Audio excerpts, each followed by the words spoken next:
ఒకప్పటి management, poll management, public మేనేజ్మెంట్‌లో Congress party సిద్ధహస్తురాలు.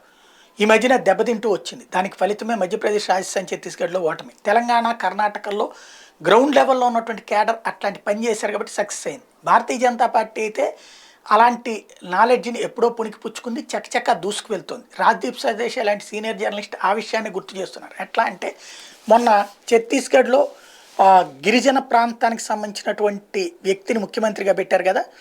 ఆ ప్రమాణ స్వీకారాన్ని చుట్టుపక్కల ఉన్నటువంటి జార్ఖండ్ కావచ్చు, ఆహ్, తర్వాత ఇతర గిరిజన ప్రాంత తెగలుండేటువంటి ప్రాంతాల్లో టీవీలు వేసి మరీ చూపించారట. తమ వాడయ్యాడన్నట్టు.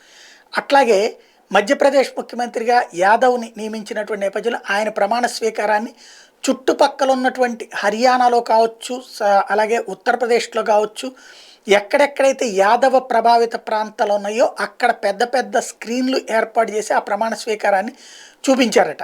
తద్వారా గ్రౌండ్ లెవెల్‌లో ఏ ఏ సామాజిక వర్గాలని టచ్ చేయాలనుకున్నారో అది పక్కాగా స్కెచ్ చేసుకుంటూ పోతోంది భారతీయ జనతా పార్టీ. కాంగ్రెస్‌కి ఒకప్పటి వ్యూహాలు ఇప్పుడు భారతీయ జనతా పార్టీ అవలంబిస్తుంటే కాంగ్రెస్ అందులో ఫెయిల్ అవుతోందని చెప్పుకొస్తున్నారు.